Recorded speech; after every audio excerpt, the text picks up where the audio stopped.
Bom dia aos irmãos. Curva a sua cabeça, vamos orar mais uma vez. Pai, em nome de Jesus, neste momento que nós estaremos, ó Deus, realizando o estudo da sua palavra, que o Senhor, ó Deus, abra o nosso entendimento, para que possamos, ó Deus, ouvir a sua voz de forma clara nas nossas mentes e nos nossos corações. Que o que for aprendido, ó Deus, nós possamos ser edificados pelo Senhor e também edificarmos a vida de outras pessoas, ó Deus, através do conhecimento do Senhor. É em nome de Jesus que oramos e agradecemos. Amém. Meus irmãos, nós vamos hoje fazer um fechamento a respeito das lições que nós tratamos a respeito do Deus e sexo, né? E esse fechamento nós vamos tratar de um assunto hoje, que é um assunto que se encontra latente na nossa sociedade, se encontra latente dentro da igreja. Ele se faz presente de diversas formas dentro daquilo do nosso meio social, né? É um assunto um pouco constrangedor, muitas vezes, para a gente tratar, mas é um assunto que há uma necessidade de ser tratado, há uma necessidade de ser evidenciado, porque é o que estamos vivendo no dia de hoje. Assunto que a gente escuta nas mídias, a gente escuta nos comentários, mas que é pouco falado ou nunca falado dentro da igreja, né? O assunto que nós vamos tratar hoje, nós vamos dividir em duas partes, onde eu estarei fazendo essa primeira parte e o presbítero Paulo estará fazendo uma segunda parte. O assunto que nós vamos tratar é a respeito de abuso sexual, mais especificamente a respeito de pedofilia.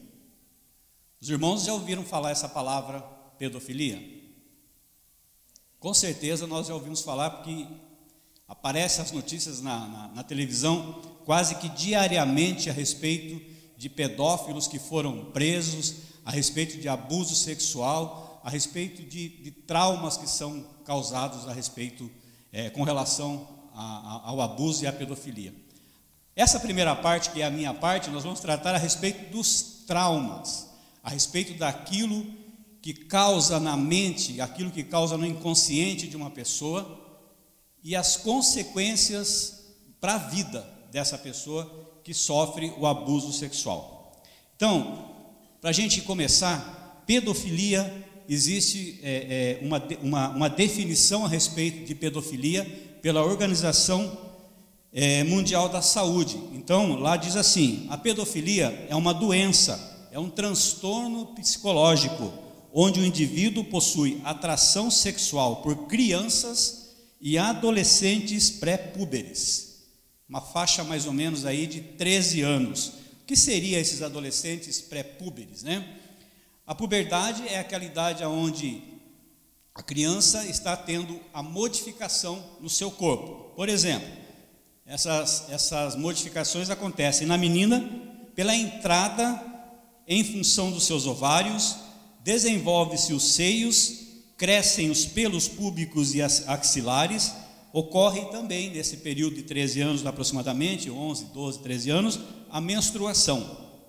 Já no menino, essa puberdade é por ação testicular. A voz se torna grave, surgem pelos no rosto, no púbis e em outras partes do corpo, e os órgãos genitais aumentam de tamanho. Só para a gente entender o que seria essa puberdade, né? Essa explicação é para a gente poder entender. O pedófilo é aquela pessoa que tem um trauma, ele tem um problema psicológico, ele tem um transtorno psicológico, por isso que é considerado uma doença, e esse transtorno faz com que ele sinta atração por crianças. Crianças de que idade? Criança. Pode ser bebê, pode ser 2 anos, 3 anos, 5 anos, 6 anos, 7 anos. É considerado uma pedofilia até os 13 anos de idade, pela Organização Mundial de Saúde. E o que significa que essa pessoa tem um trauma psicológico? Segundo os dicionários, a palavra trauma, ela pode ser definida como perturbação causada por experiência emocional desagradável e que ficam marcadas na mente de um indivíduo. Então, trauma é aquilo que a pessoa viveu e que por algum motivo o inconsciente dela gravou aquilo de uma forma intensa e aquilo traz consequências para essa pessoa. Trauma psicológico é uma resposta emocional a um evento que deixou feridas na memória, no conceito e na identidade de uma pessoa. Ela pode sentir uma série de emoções negativas logo após o acontecimento terrível do fato, e isso pode ser a curto ou a longo prazo. Pessoas traumatizadas frequentemente se sentem desamparadas, oprimidas e paranoicas. Elas se originam a partir da resposta psíquica que o sistema nervoso dá para esse acontecimento negativo. Isso, então, é a definição do trauma. No caso da pedofilia, no caso da criança que sofreu abuso sexual, né, com o pedófilo, a pessoa ela desenvolve vários sintomas. Então, o que gera nessa pessoa? Ela gera sentimento de ansiedade, pânico, desespero, apreensão, raiva, culpa, irritabilidade e desamparo. Também modifica muitas vezes a capacidade de cognição, é alterada essa capacidade de aprendizado dessa criança durante o processo de vida dela. E afeta com isso o raciocínio lógico, afeta a concentração, causa confusão mental e causa problemas na memória com situações corriqueiras. Consequência do abuso sexual pode ter consequência física, provoca dores constantes na região íntima, lesão física geral como hemorragia e hematomas. Consequência física. Consequência psicológica. Também acompanha essa pessoa para o resto da vida e ela pode determinar até o comportamento dessa pessoa na parte social. Ela pode se tornar antissocial.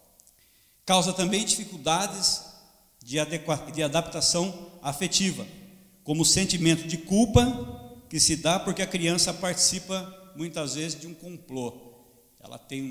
Ela sofreu abuso por um pedófilo e quando ela vai manifestar isso para a família, para as pessoas mais próximas, as pessoas mais próximas vão pedir o silêncio por vergonha, por uma série de fatores, e a criança se torna pressionada a não falar nada. Então ela se sente culpada por isso. Ela foi a vítima, mas se sente culpada.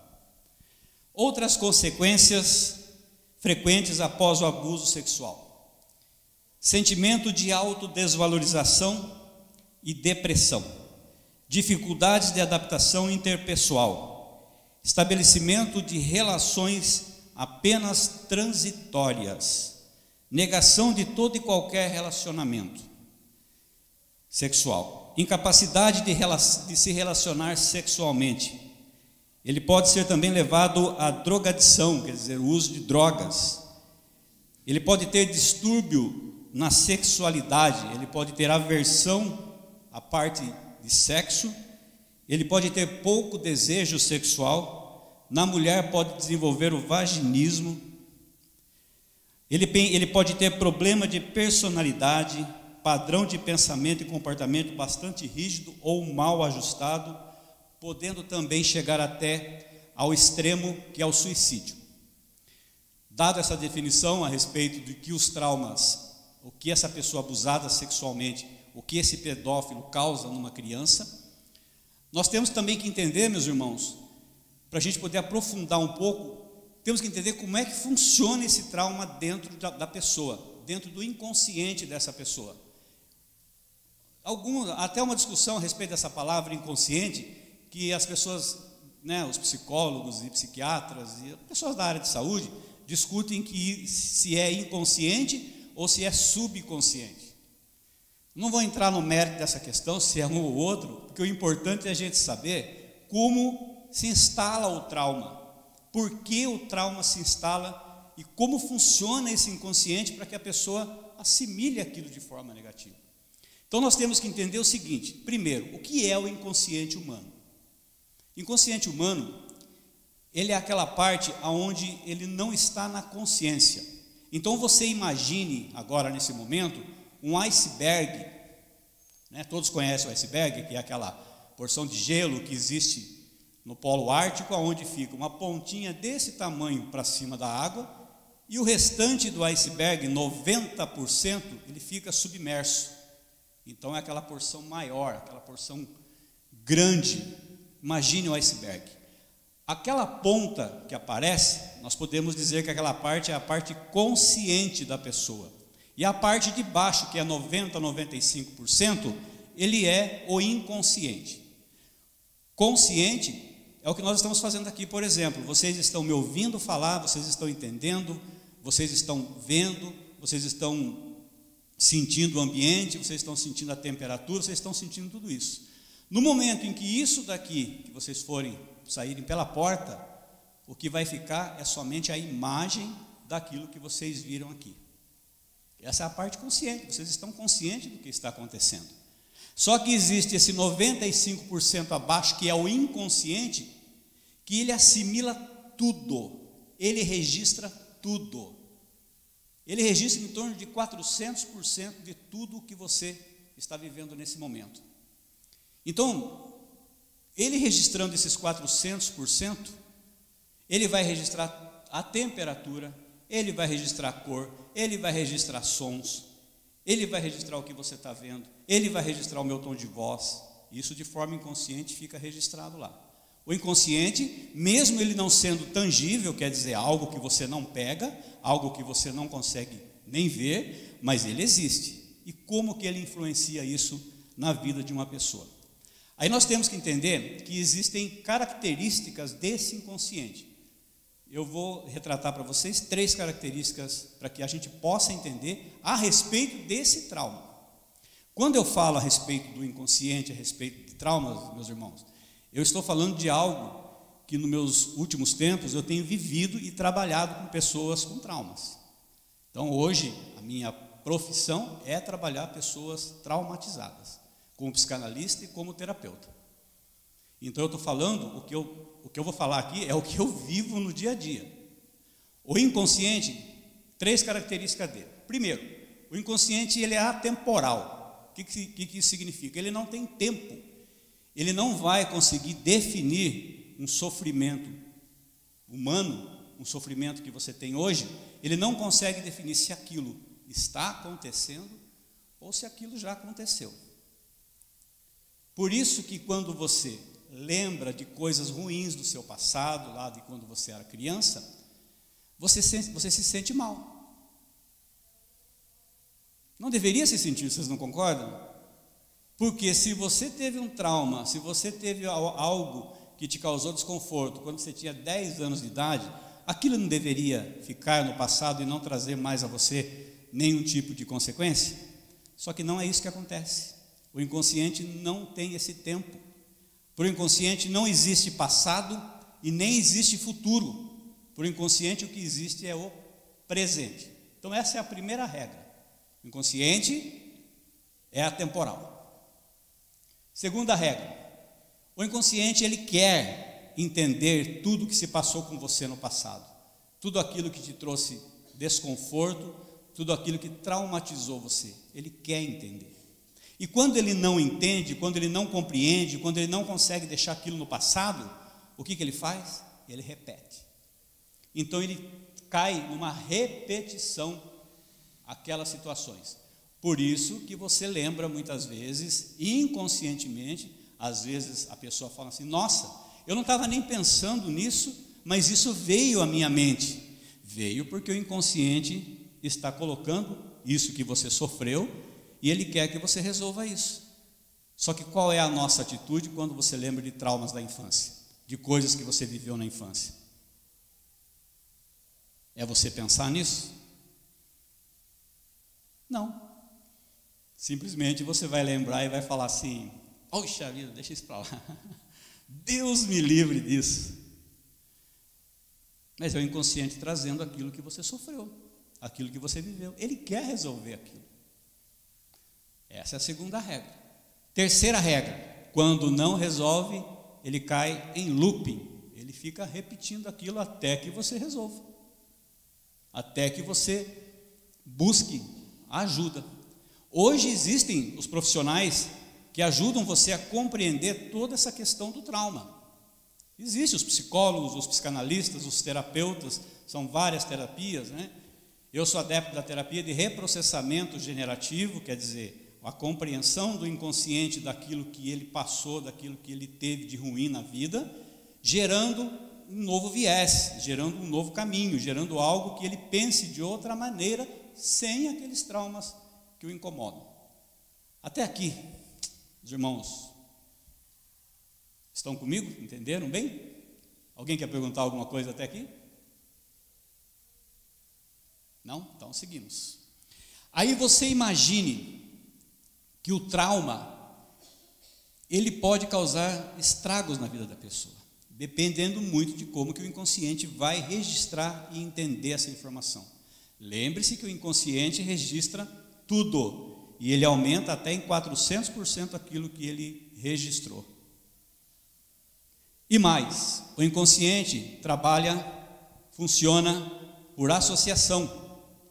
Então, um trauma vivido lá atrás, quando você tinha 10, 12, 15, 20 anos, não importa, hoje você tem 50, 60 anos, ele vai buscar essas informações em determinadas situações. E ele vai buscar reproduzir da mesma forma, porque ele não compreendeu aquilo que aconteceu lá atrás. Um exemplo prático a respeito de como o inconsciente vai trabalhar esse trauma. Se a pessoa, não você, mas se a pessoa, ela chega numa rua escura, e nessa rua escura, ela para e ela pensa em entrar nessa rua escura ou não. Quando ela para ali, o instinto dela, o instinto nosso, é de sobrevivência. A nossa mente é preparada para sobreviver. Então acontece nesse momento 3 situações. Ou a pessoa vai enfrentar essa rua escura, ou essa pessoa vai fugir dessa rua escura, ou o sistema dela vai desligar. O que é o desligar? Ele vai apagar, ele vai desmaiar, ele vai diminuir a quantidade de energia para a sobrevivência. Então, o nosso inconsciente é preparado para a sobrevivência. Aí essa pessoa, ela entra nessa rua escura, ela entrou.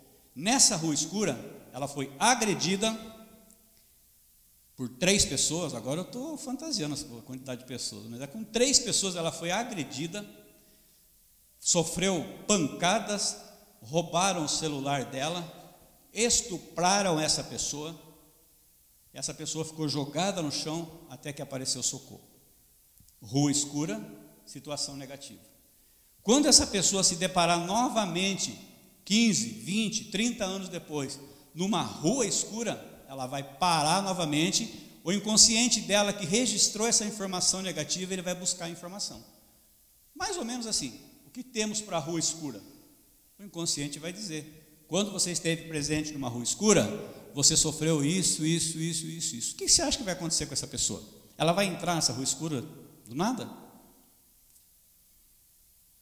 Ela vai parar. Dificilmente ela vai enfrentar. É mais provável que ela pare, é mais provável que ela fique nessa situação parada e ela tenha síndrome do pânico, ela tenha crise do pânico. E ela desligue. Ok? Vamos colocar a mesma situação, rua escura, só que em outro contexto. A pessoa lá atrás, ela chegou numa rua escura, ela teve a mesma situação. Ou ela entra, ou ela foge, ou ela desliga. Situação de sobrevivência. Ela para nessa rua e ela resolve, ela entra. Só que quando ela entrou, ela deu 3, 4 passos. Vamos pegar o exemplo de uma menina. Essa menina encontrou o que ali? Encontrou o príncipe encantado na rua escura. Existe príncipe encantado?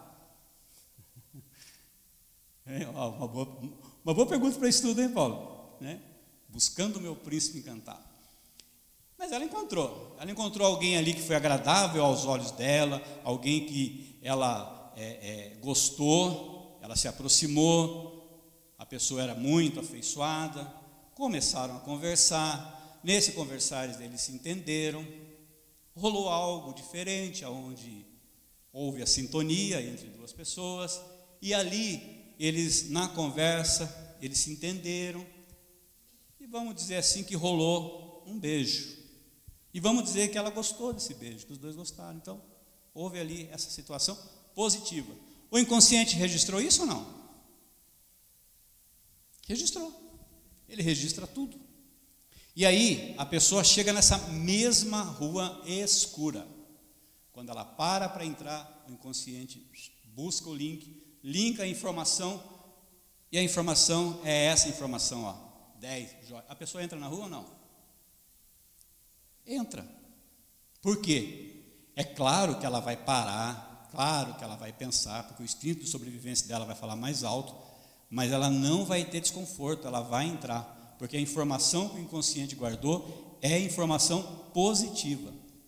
Então vejam que o inconsciente ele guarda tudo. Agora vocês imaginem, depois de explicado como é que funciona o inconsciente, como que uma pessoa vai reagir depois de ter sofrido um abuso sexual. Ela reagiu, ela tem lá atrás um abuso sexual, quando ela era bebê, quando ela tinha 3 anos de idade, quando ela tinha 6 anos, quando ela tinha 10 anos. E o abuso sexual, meus irmãos, não é um abuso que há necessidade de penetração. O abuso sexual não há necessidade. Por quê? Porque a criança é tocada.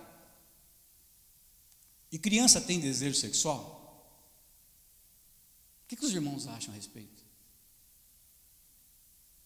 Uma criança de 7 anos, que ela é tocada por um pedófilo, ela desenvolve, ela tem desejo sexual naquele momento?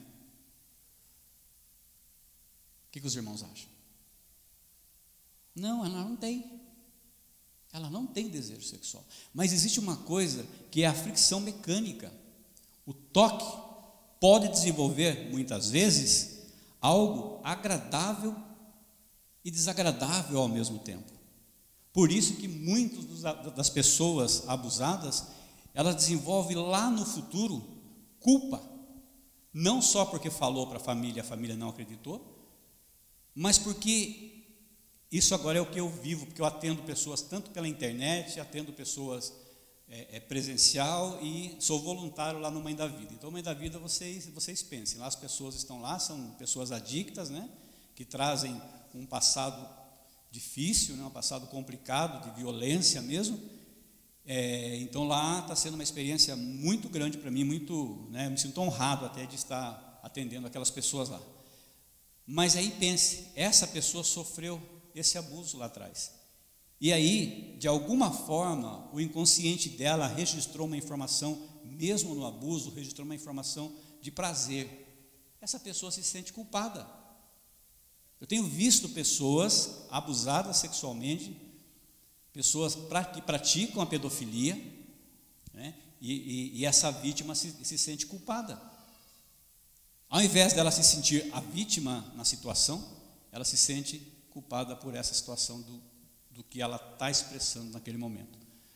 Uma outra situação que eu tenho vivido com relação a abuso sexual, eu não quero delongar muito, senão eu entro na parte do presbítero Paulo ali, mas eu tenho visto também o seguinte, que a vítima de abuso sexual, muitas vezes, ela está traumatizada, não por causa do abuso em si, mas por causa do abuso emocional. Algumas pessoas eu chego a perguntar a respeito disso e as pessoas me respondem: o que está doendo mais em mim não é tanto o ato do abuso, mas o ato da chantagem emocional. Tipo, não fale para sua mãe, não fale para o seu pai, senão papai e mamãe, quando o abusador é o pai, vai se separar. Então a criança coloca na mente dela que se houve ou que se houver separação do casal é por culpa dela. Olha a chantagem emocional e o trauma que isso gera numa criança. E a criança cresce com esse trauma. A criança cresce dessa forma. E num dado momento da vida dela, ela esquece. Pelas situações, pelo que ela viveu, pelo que ela está vivendo, ela esquece. Mas o inconsciente não esquece. E o inconsciente continua cobrando aquilo. Continua trazendo aquilo à tona. Então, enquanto esse trauma, essa vivência que ela teve negativa, não for resolvida, não for tratada, não for diluída, não for compreendida por esse inconsciente, a pessoa, digamos, ela não vai ter paz.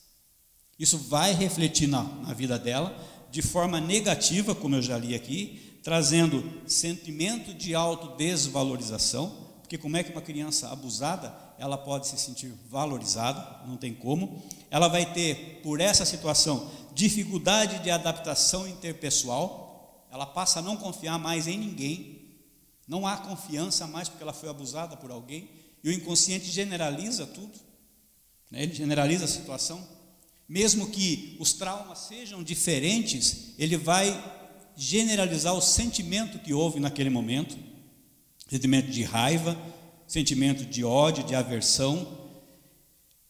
Ele vai passar a ter, vai estabelecer relações apenas transitórias pela falta de confiança nas pessoas. Ela não quer mais relacionamentos duradouros, relacionamentos que se aprofundem.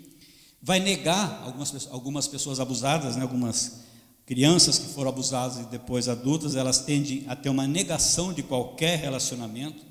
Ela tende a ser incapaz de se relacionar sexualmente, porque uma pessoa abusada, o inconsciente dela vai trabalhar em cima do que ela viveu, em cima do trauma que foi gerado negativo em cima dela.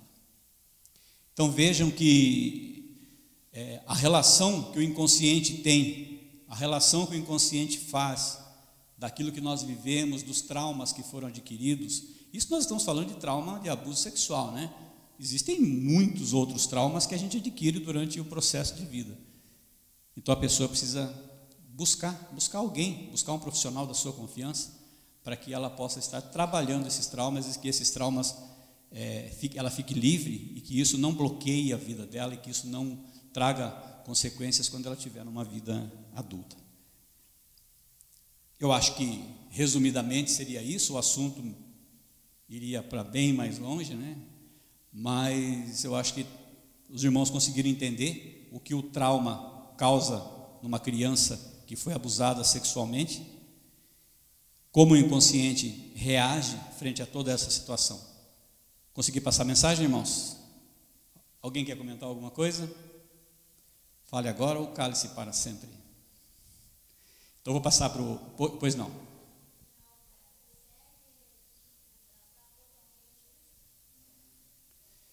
Desculpa, eu não entendi a pergunta.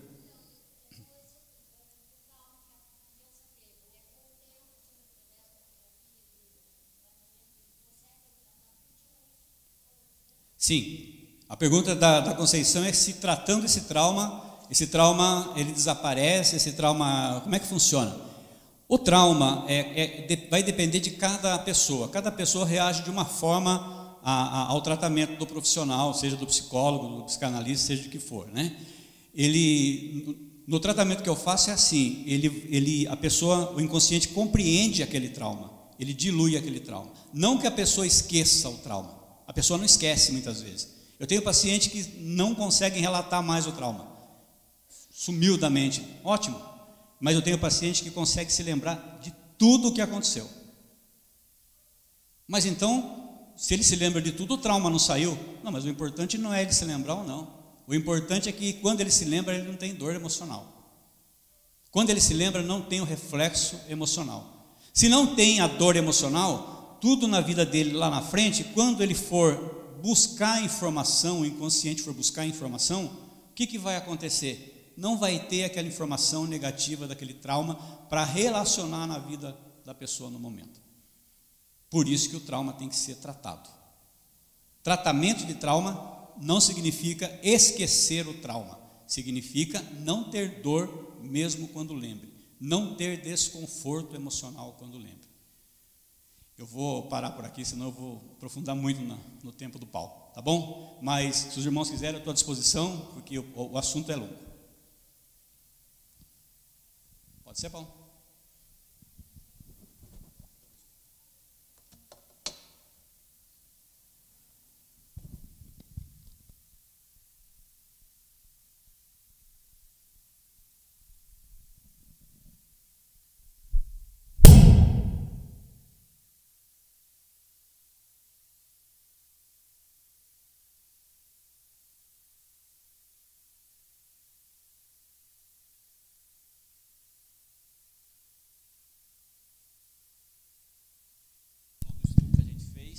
Mas é pertinente a gente voltar nele.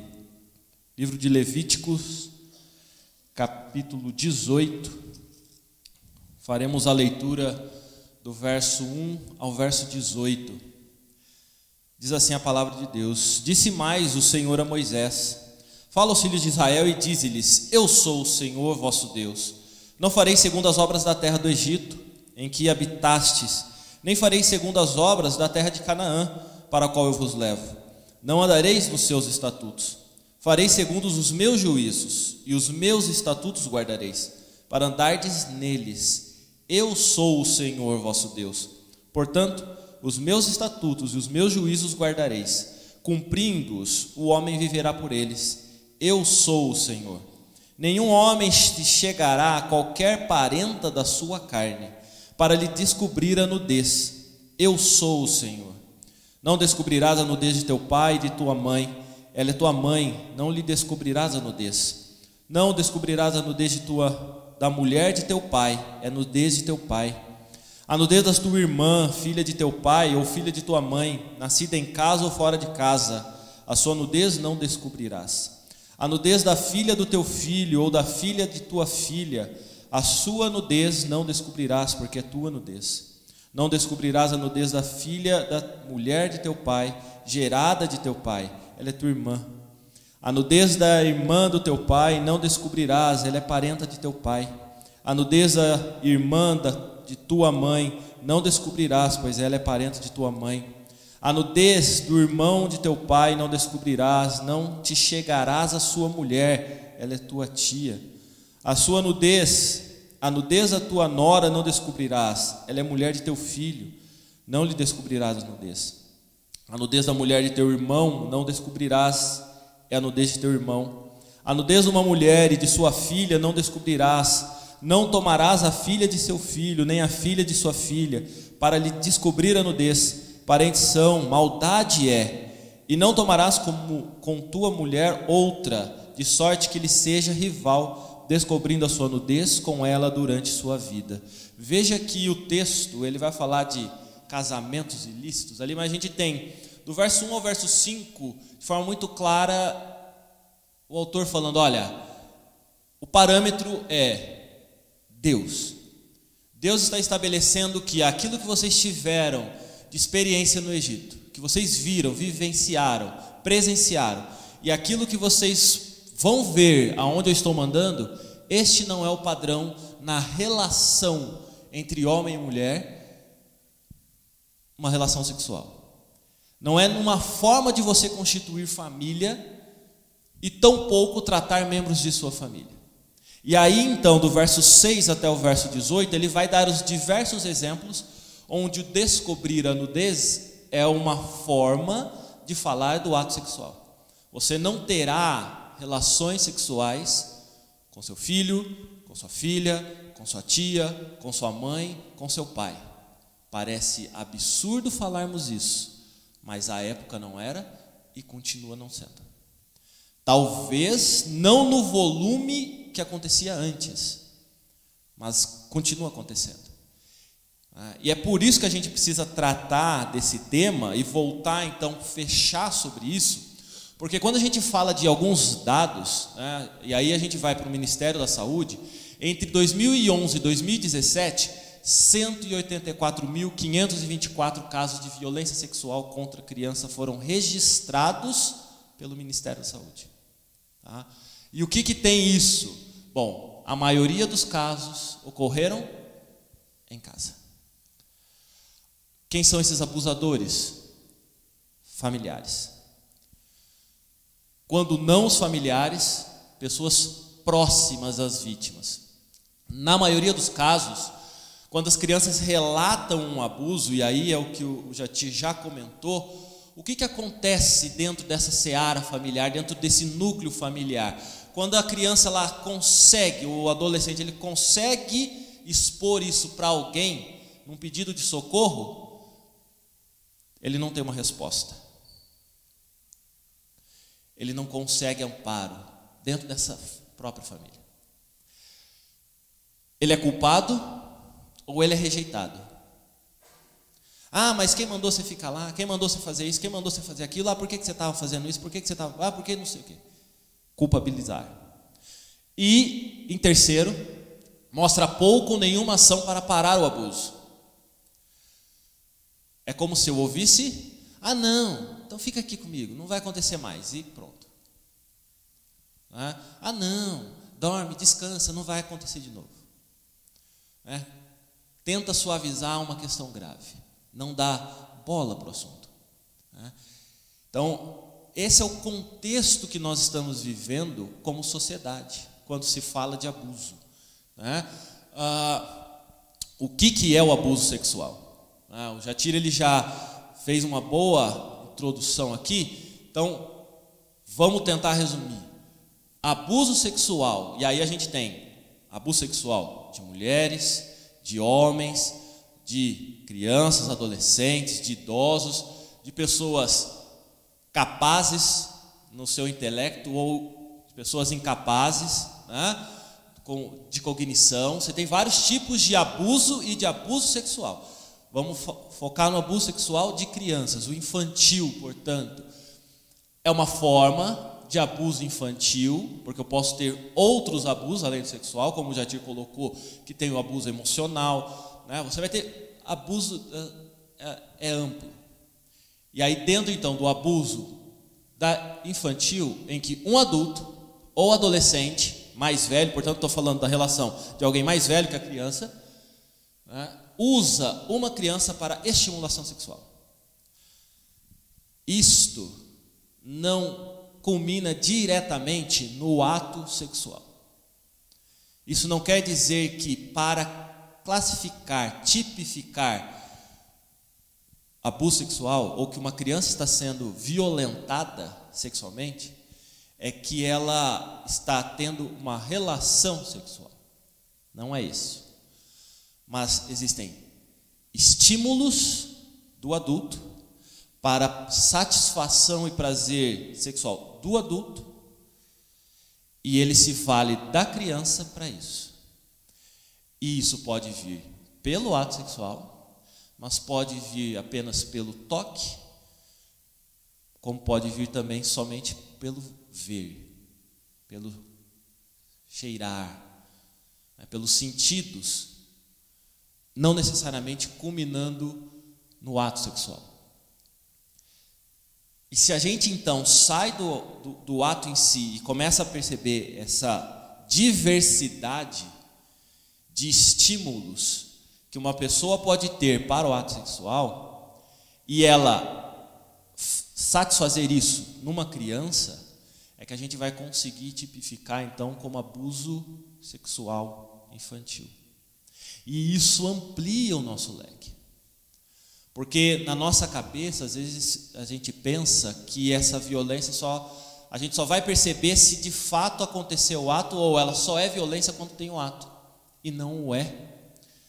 Vou citar um exemplo de uma palestra que eu ouvi de uma psicóloga, que ela estava falando sobre o assunto, e ela citou um caso atípico, até porque normalmente a gente pensa no homem abusador, no pai, alguma coisa assim, mas ela falou da mãe.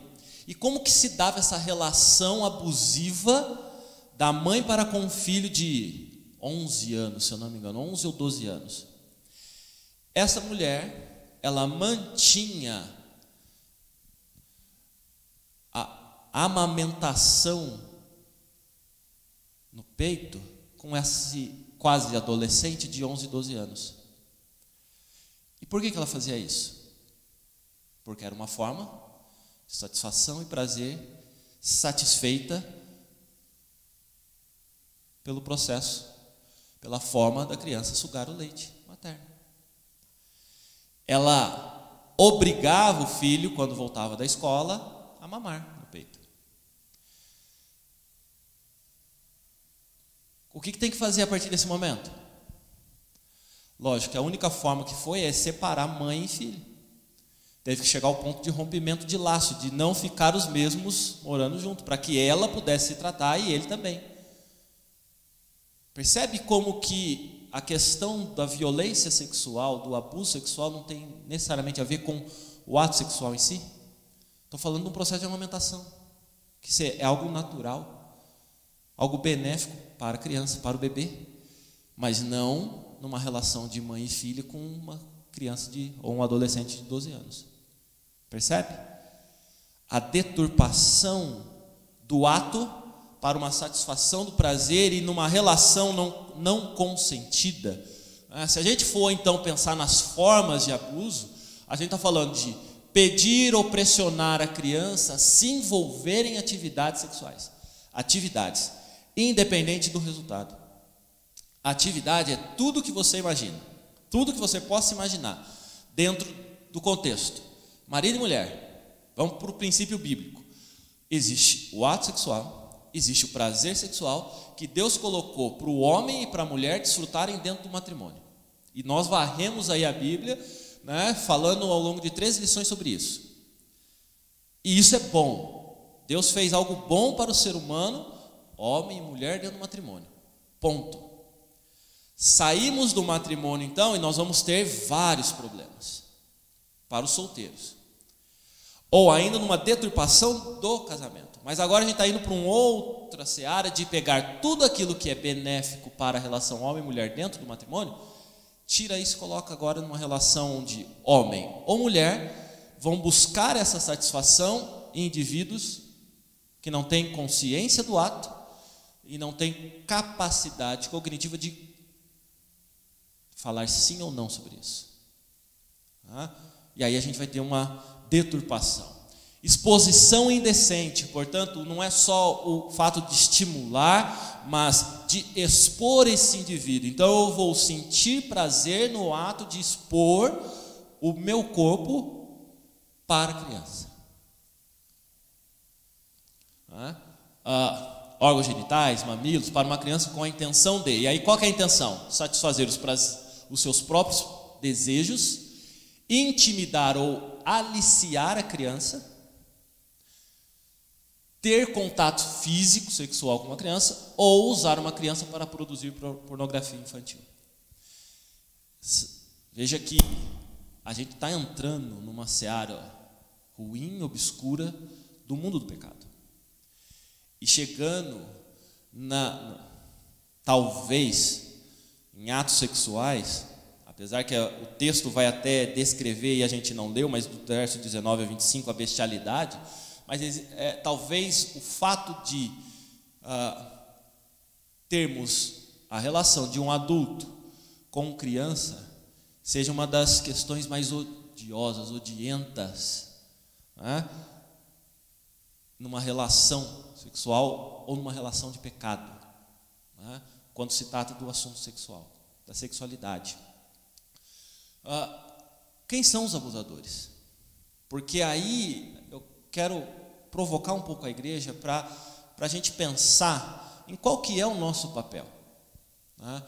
Veja que pesquisas foram feitas e uma delas, ou a boa parte delas, fala que mais de 70% dos abusadores, então pega toda a seara de abusadores, todas as pessoas que abusam de crianças e adolescentes, 70% ou mais estão aonde? São membros imediatos da família. Pai, mãe, irmão, irmã, avô, avó, num contexto ainda que mora na mesma casa, madrasta ou padrasto, porque daí tem um novo rearranjo familiar ali, um convívio próximo e íntimo. E veja que isso não é novidade, porque o texto bíblico diz exatamente isso, de uma sociedade que o povo de Deus ia ver, já tinha visto ou ia ver do quê? De relações sexuais, descobrir a nudez do pai, da filha, da mãe, filho, da nora, do genro, do neto, da neta. Não existe pecado novo. Existe o ser humano miserável, desgraçado, pecador, que já é conhecido de Deus desde Adão e Eva, a ponto da terra ter sido destruída pela água, como é a sociedade com Noé, e a gente vai ver lá o que está sendo descrito dessa sociedade, e de e depois de Noé, o que acontece? Ela volta a continuar perversa. Então, o que tem de novo hoje, talvez seja a nossa percepção sobre isso. Mas não tem uma mudança. 30% de todos os autores de abuso sexual têm algum parentesco com a vítima. 60% amigos da família. E aí, normalmente, a gente, por até um erro, acaba sendo muitas vezes noticiado e dado ênfase num contexto onde a gente tem que se preocupar na escola. Eu não posso ter professor atuando num berçário, porque homem pode ser um potencial abusador de crianças, de bebês ali. Eu não posso ter homem atuando na educação infantil. Vamos pensar no contexto de escola, né? Eu não posso ter homem, então, se relacionando com criança dentro de qualquer contexto que ela passe bom tempo com ele. Por quê? Porque não sei quem teve uma certa história o orientador educacional, de um professor, disso, daquilo. 70% são casos próximos, dentro de casa. 30% da família, 60% de alguém próximo que convive na sua casa, que entra e sai, que tem liberdade para conviver com a sua família.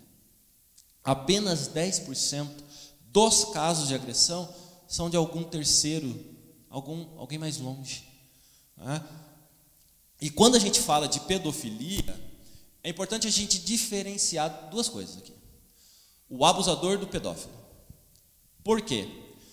Porque nem todo abusador é pedófilo.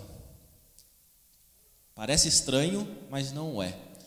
Nem todo abusador ele é tipificado como pedófilo. E aí eu vou trazer o que o Jatir já colocou aqui, que a pedofilia é um desvio sexual caracterizado pela atração por crianças, né? Lógico, biblicamente a gente está tratando de pecado. Em nenhum momento a gente está negando o fato de que tudo isso é na seara do pecado.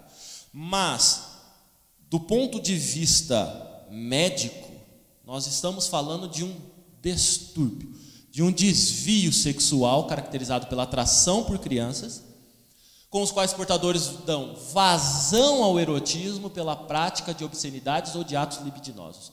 Então, é como se eu só conseguisse, de fato, dar vazão ao meu desejo sexual, ao meu apetite, à minha vontade, e eu me satisfazer sexualmente com crianças.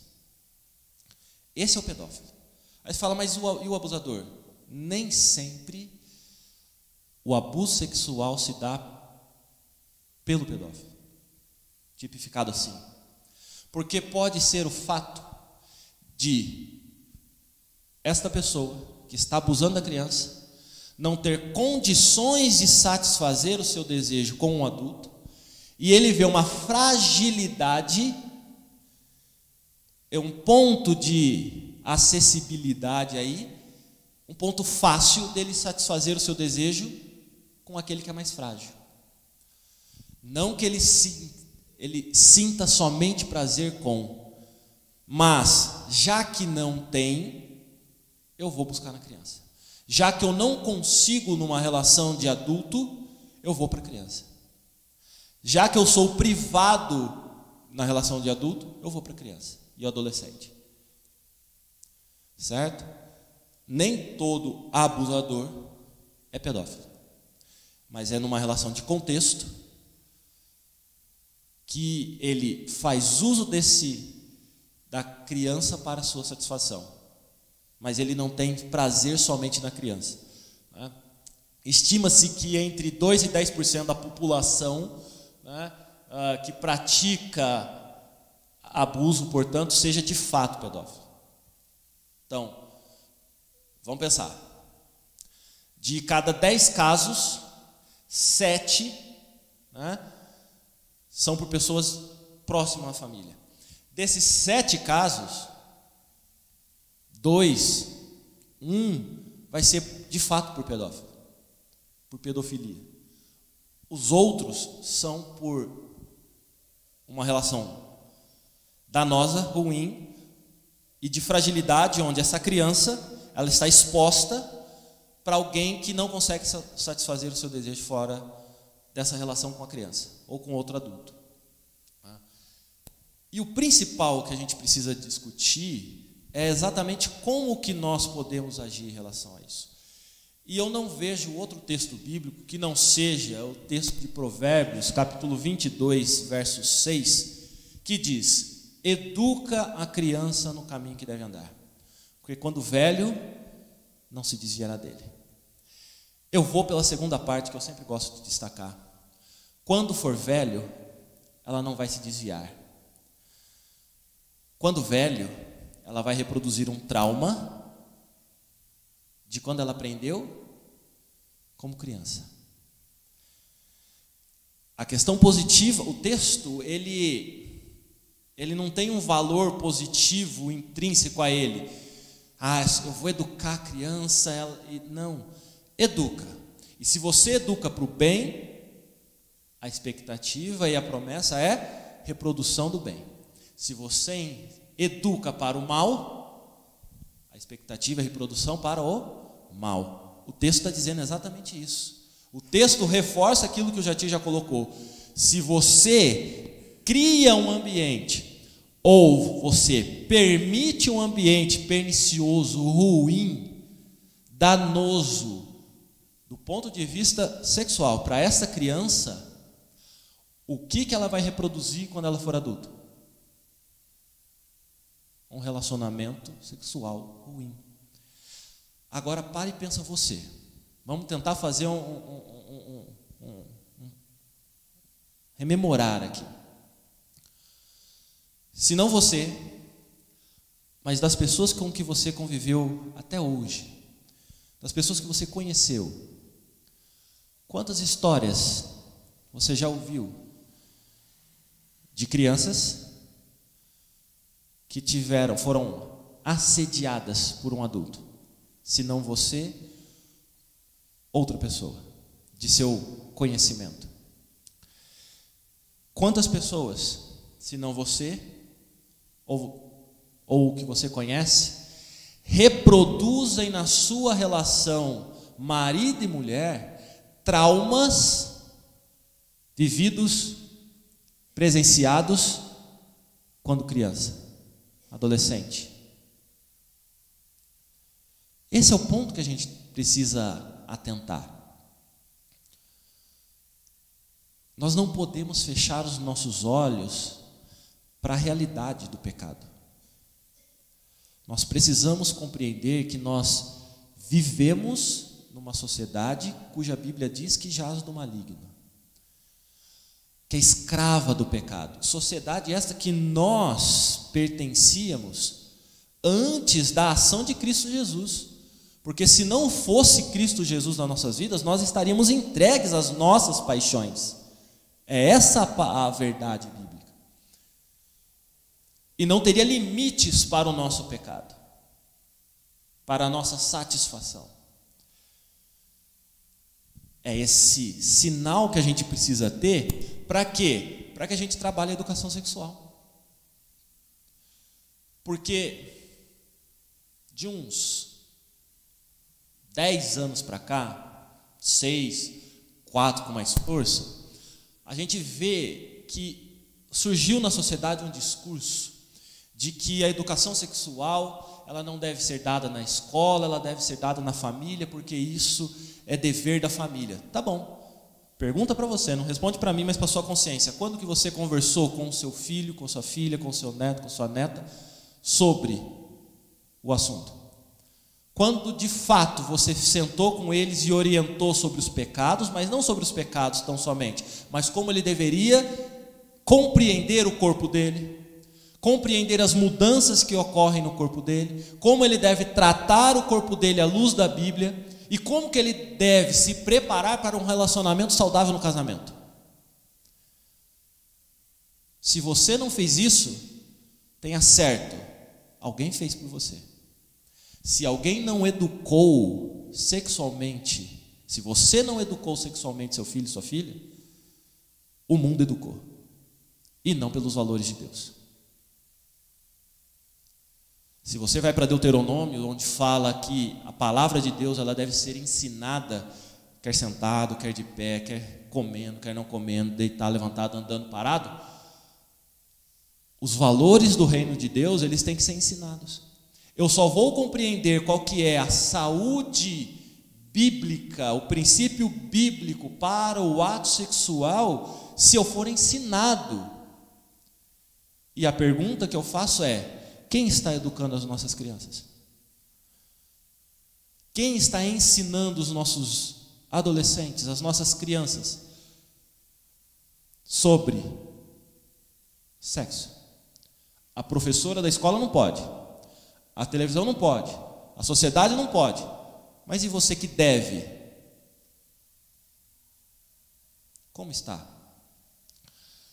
Ensinar, educar sexualmente é educar sobre a anatomia, a psicologia e os aspectos comportamentais relacionados à reprodução humana. Você vai falar sobre o que é natural do ser humano. Isso é educação sexual. Corpo de homem é diferente do corpo da mulher. Se você perguntar para a Milena, que tem 2 anos e 10 meses, por onde ela urina, ela vai saber que o nome é vulva. Nome correto, técnico. Ela vai saber o que é o bumbum dela. Ela vai saber o que é o mamilo, que ela usa até mamica. Mas ela sabe que papai tem mamica e mamãe tem mamá. São coisas distintas. Mulher tem um tipo, homem tem outro. Tudo dentro daquilo que é compreensível para a idade, eu devo ensiná-la. E eu devo começar com o processo dela saber o nome do corpo dela. Do jeito que ela sabe a mão, o pé, cabeça, ela sabe joelho, ela sabe coxa, barriga, ela sabe várias partes do corpo. Uma delas é a genitália dela. Sabe por que isso é importante quando a gente ensina isso?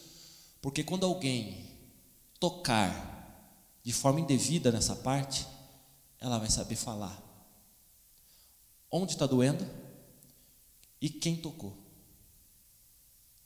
Já começa por aí. Uma grande proteção para esse indivíduo que vai saber nomear aquilo que está acontecendo com ela. Percebe o que é educar? Sobre o aspecto da anatomia, a psicologia e aspectos comportamentais, é lógico que isso vai num crescente. Eu não vou falar de sexo com a minha filha, que é criança, mas eu vou falar do corpo dela, de como esse corpo é santuário do Espírito Santo de Deus, como ele deve ser tratado, o que ela pode expor à mão, mas aquilo que ela deve proteger dos outros. Eu devo falar para ela aquilo que papai e mamãe podem fazer para a higiene dela, e que se passa da higiene ela tem que falar. São ensinos que nos cabem como pais na proteção, dentro da autoridade que Deus nos deu, de cuidado dessa vida e de orientação para uma vida num crescente de consciência do corpo e do que é cada uma dessas partes para o corpo na relação com o outro. É num crescente que a gente tem que fazer isso, num jogo aberto. Costuma ter como principal público-alvo adolescentes, né? Porque aí a gente está falando de algo amplo, mas pode começar com a criança, para construir uma vida sexual saudável. Aí você já lê assim e fala: então a educação sexual tem que falar para o adolescente para ele aprender e fazer? Não. Você tem que falar para o seu adolescente, para a criança, para o seu pré-adolescente. Então, a partir dos 10, 11 anos de idade, ele já tem que ter consciência que o corpo dele vai mudar. E de que, a partir do momento que a menina menstrua, o que vai acontecer com ela? Ela pode engravidar. E nossas meninas estão menstruando com quantos anos? 16? 15? Com 11 anos? 10? pouquíssimos casos, mas você vê até com 9 anos. E o que acontece com essa mulher, com essa menina que agora começa a se tornar mulher? O corpo dela muda. Vá numa escola, no horário de saída. Se você não tem pré-adolescente, veja, ou adolescente, vá numa escola e veja quem entra e quem sai, no horário de saída ou entrada. O corpo das meninas. A transformação do corpo da menina, ele é acelerado, rápido. Do homem é mais lento. A transformação do corpo da menina para a maturidade sexual, ela é rápida. Do homem, ele é um processo mais lento. E isso acontece não só no corpo, mas aqui dentro também, dentro da cabeça. Por isso que eu preciso compreender esse processo para educar o meu filho, para ensinar. Não é porque ele pode fazer que ele deve fazer. Não é porque ele sente algo que ele tem que dar vazão a esse sentimento. Não é porque ele sente vontade que ele precisa satisfazer essa vontade. Se você não ensinar o valor bíblico disso, o mundo vai ensinar os valores deles. E depois não adianta reclamar. Porque quem educou? E a partir do momento que é educado, o que eu faço na vida adulta? Não me desvio dele. Prevenir problemas como a gravidez indesejada, mas não só isso, as doenças sexualmente transmissíveis e o abuso sexual. É com orientação, informação, diálogo que você faz com que esse indivíduo entenda o que é o corpo dele, o desenvolvimento do corpo dele, as funcionalidades do corpo dele e quando e como ele estará disponível para o ato em si, segundo os princípios bíblicos. Não tenho nem ideia como faço isso. Procure ajuda. Existem médicos, enfermeiros, profissionais da saúde disponíveis para isso. Está difícil? Procura a liderança da igreja. Você tem, pelo menos nessa igreja, você tem presbíteros, pastores, que estão disponíveis para poder te ajudar nessa fase. Mas a responsabilidade não é nossa. A responsabilidade é de vocês, pais, ou melhor, nossa, pai, mãe. E se não é o pai e a mãe, porque eles estão sendo relapsos, eu, como avô e como avó, não posso me negar nessa responsabilidade. Não é meu dever, mas eu não posso deixar com que esse indivíduo aprenda fora daquilo que ele deve aprender. A educação sexual, portanto, é um programa de ensino sobre os aspectos cognitivos, emocionais, físicos e sociais da sexualidade, do desenvolvimento do indivíduo e como que ele entende o sexo, ou tudo relacionado ao sexo e o seu corpo. Qual que é o objetivo, então? Equiparar a criança, os jovens com conhecimento, habilidades, atitudes e os valores que os empoderem para aonde está o segredo ali? Os valores. Valores são coisas que mudam. Em 1950, uma associação de pedófilos na Holanda tentou legitimar, faz tempo já, né? 1950, década de 50 e 60, tentou legitimar na lei o direito à satisfação do desejo dele, no caso por criança. Teve, né? 1950 e 60, lá atrás. Lógico que não deu certo. E aí essa sociedade foi para o mundo do submundo, mundo obscuro. Né? Mas isso eu estou falando de 1950. Portanto, antes disso, já havia prática. E não é de se estranhar ou de desconhecimento que adultos que se casaram com adolescentes, novinhas, 13, 14 anos, num contexto que de início era rural e a gente parece que achou que no contexto urbano não tenha, mas de relação de pai abusando de crianças dentro da casa, lá no sítio, lá no Cafundó de Judas. E de repente, quando é adolescente, a menina aparece grávida e o filho é do pai.